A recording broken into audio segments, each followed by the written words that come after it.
The death of corn laws has left a very sizable power vacuum in Victoria 3's gameplay. It wasn't much of a change, to be perfectly honest, simply swapping the market liberal from being landowner to being petite bourgeoisie, but it was enough of a change to absolutely destroy its usage in 98% of the countries in the game, with only a few having petite bourgeoisie strong enough to make use of the corn laws. So why are we back here talking about corn laws anyways? Well, its replacement has already been found, a deliberate replacement put in to make it feel as if diplomacy has some direct purpose in the game. I would like to think that it's done a particularly good job at teaching people how to wheel and deal. It's made it so people have almost universally befriended as many great powers as they can to give themselves the best chances to create a treaty that will get them the laws that they want to modernize with. Yet I've been hearing an onslaught of complaints, not just from people who want to outright hate the game, but from people who actually have legitimate concerns, which brings me to the current conundrum that I've personally been having. Are the new law commitments cheese? Are they an exploit? Are they meta? Or are they working as intended? Finally, can it be improved to appease everyone? I would like to remind everybody out there that the following is about to be completely opinion-based. I'm sorry to say, but I'm not intelligent enough to come up with some grandiose spreadsheets to show my work, so the best I can offer you is conjecture and subjectivity. Of course, as with the last video of this nature, the purpose isn't to convince you one way or the other about what you should think about this new mechanic, but rather, depending on my verdict, it'll determine whether or not I include it in my next no cheese list when I make my no cheese videos or do no cheese live streams. So with that out of the way, please take a moment to like and subscribe. I really do work hard on these videos, even if it doesn't always look like it. I also appreciate each and every one of you. You guys are kings. Now, let's begin. I don't think it'd be much of a stretch to say that smaller countries got the shaft this patch. The massive nerfs to innovation in particular hurt any possibility for the mass majority of smaller countries to catch up and maintain any form of tech leads now. This makes early modernization for certain countries even more pivotal now than it used to be, to the point where not getting early modernization could end up a run killer, or worse, a fun killer. Law commitments works very well in forcing people to be a lot less aggressive overall in the early game.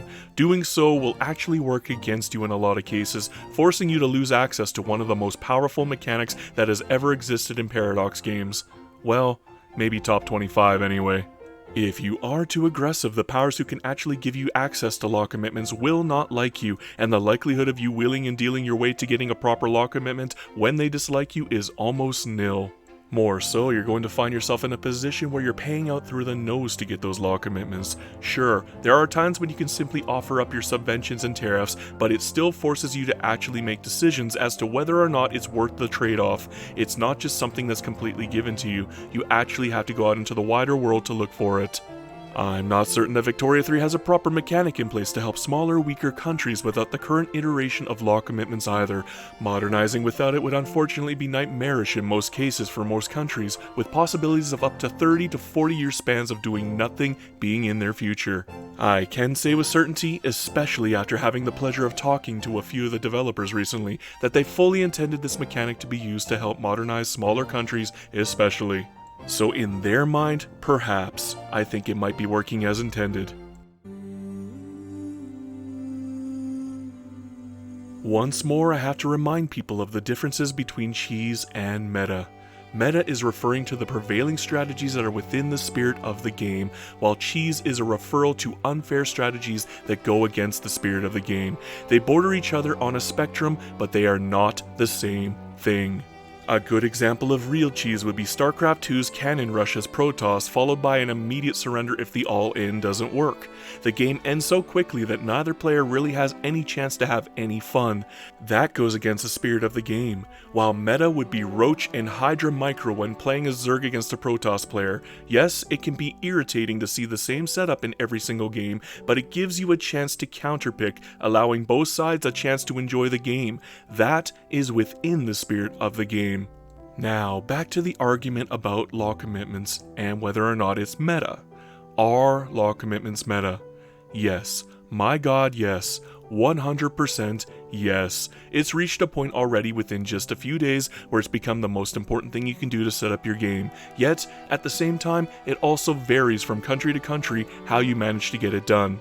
The mass majority of smaller countries, for instance, are going to be putting all of their effort into getting a declared interest down on the Rhine to give them access to the most amount of great powers as early as possible. Obviously, they're doing that to make use of the law commitments. It is simply that powerful. I do fear that the reason why law commitments is getting a little bit of flack right now is because it is slowly evolving into the #1 meta for that very reason. It's quickly becoming the most effective tactic available for growth, and I can guarantee it will show up in each and every single guide that I create from now on. People will get sick of it. At the same time, I can't really see any scenarios excluding a couple of imbalanced treaties that could point towards law commitments being broken in any way, shape, or form. In all honesty, for the most part, it comes off as relatively balanced. Of course, tweaking is probably necessary in the future to keep people from coming to hate it as much as they did corn laws. So in the case of calling it meta, I think I can firmly say without a doubt in my mind, it belongs here. Did they intend it to belong here? Maybe. Although, multiplayer games are going to be very interesting since most great powers are going to be directly played by players. They'll have to make use of the few major powers who don't get picked to get their law commitments. Whatever the case, it should be interesting to see how law commitments evolve strategically in the future. That new patch definitely has the new car smell to it right now. While I could still confidently glaze this patch without a hint of irony or grumbling, as I absolutely love this patch and I still consider it the greatest DLC/patch combo ever released by Paradox, I will not glaze Charter of Commerce and patch 1.9 to the point where I'll ignore the glaring flaws that plague it at this moment. A few good examples are the stuttering when autosaving, the consistent crashes, and most recently, the ridiculous treaties that people are managing to pull off. One such treaty example is getting colonization early even if you don't planning on colonizing. Why? So you can make treaties with other countries promising not to colonize certain regions for huge bonuses to treaties. The United States especially loves going out of their way to give out huge wads of treaty points for people promising not to colonize completely cloistered off areas that only the United States can colonize in the first place, such as Dixie and the Great Plains. At this point in time, if you do make use of this mechanic to get your law commitments, yes, I'm going to say you are 100% cheesing. This is a mechanic that was likely overlooked by the developers and is in dire need of being tweaked to prevent it from being easily abused in multiplayer matches where a few of the remaining colonizers are left, such as Argentina, Chile, and Morocco. Yet the base mechanic of law commitments, one could easily argue that its existence is cheese, is such an ultra-powerful mechanic in itself that it completely destroys the original progression of modernizing through empowering your industrialists and depowering your landowners. The use of law commitments is obviously fantastic if you're a new player and you want to experience becoming super powerful when you started off as a weaker country. Yet I can see where people are coming from when they see the ridiculous treaty deals giving what effectively amounts to a free 25% to any law of any player's choosing, especially powerful laws like no migration controls, which historically in the past were extremely difficult to push through. Now they're a breeze. Of course, that brings me to my next argument. Normally when I do these kinds of arguments, I try to play devil's advocate and I try to offer up a respectable amount of leniency, yet I don't know if I'm going to be able to do so for this particular argument. I'm going to flat out simply deny right now that law commitments is an exploit. Once more, the best case you can make is the abuse of uneven treaties like the no colonization ones with the United States. Yet, even then, the most you're going to get out of treaties like that is one law commitment.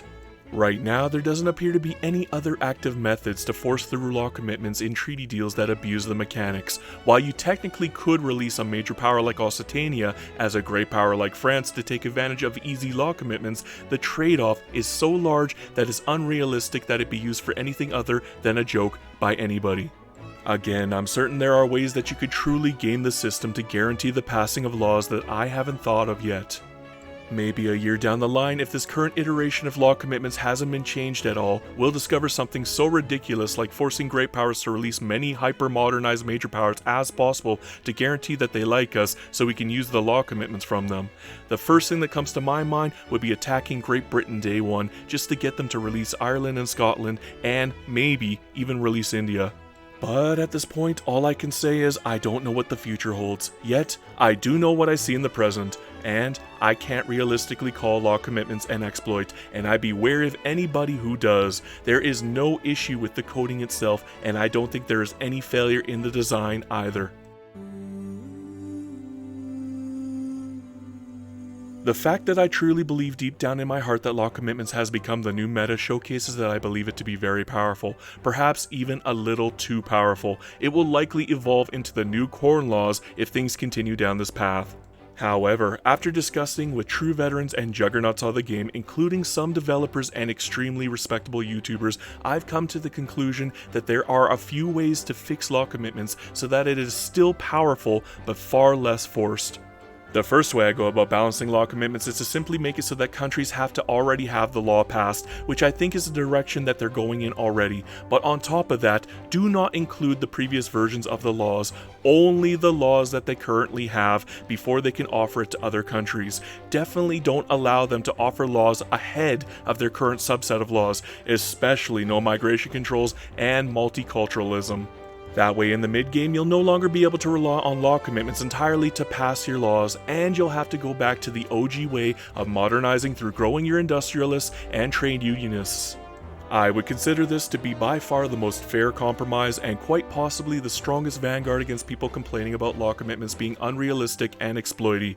Yes, it will likely create new metas where people will want to become very friendly with countries that have no migration controls passed at the very beginning of the game, but it's not unwieldy.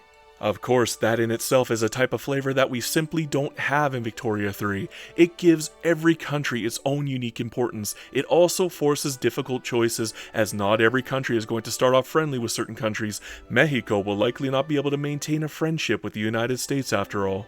As for the second way I'd go about balancing law commitments, I'd simply create diminishing returns. Allow people to continue to use it as they have been this entire time, but make it so that each time you use it, it loses 5% effectiveness. The first time will be 25%, the second 20%, the third 15%, all the way down to 5% for every other one. Suddenly, the meta becomes a very difficult choice.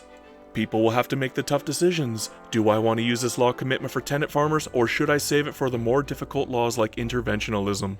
The third way that I've come up with regarding balancing law commitments is simply preventing great powers from using the mechanic at all. You could simply limit the concept of law commitments to only work with countries that are above you in rank.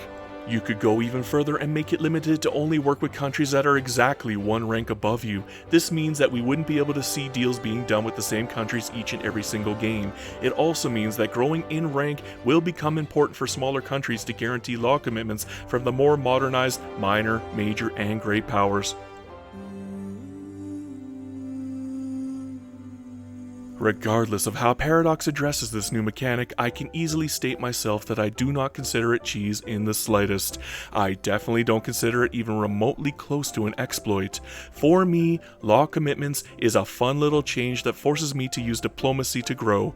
I definitely don't want it removed, as it forces me to be far less aggressive than I normally would be. So on the scale of working as intended, meta, cheese, or exploit, I think law commitments safely fits in the meta category. Perhaps in the Paradox designer's eyes, this is working as intended, but it's fairly certain that this mechanic is ultra powerful and is guaranteed to be used in every game in ways that they probably never thought of. At the end of the day, I'm not going to put law commitments on the cheese list. You will see me use them in every game unsparingly, and I don't plan to stop no matter what you say. Would I like to see them balanced a little bit more? Yes, but the current state of the game pretty much demands that we make use of law commitments to the fullest. Thank you for watching this far into the video. I know I have a tendency to ramble on and my voice tends to change halfway through, but at least I hope it was entertaining to watch. If you're new here, I typically do guides and playthroughs, so if you're actually interested in that sort of thing, take some time to watch my final farewell to patch 1.8, where I try to maximize the population of an ultra-tall Ukraine without the use of cheese. Anyhow, I hope you enjoy playing Victoria 3 in spite of my rants. Good night, and always remember, Hail Hydra Cat.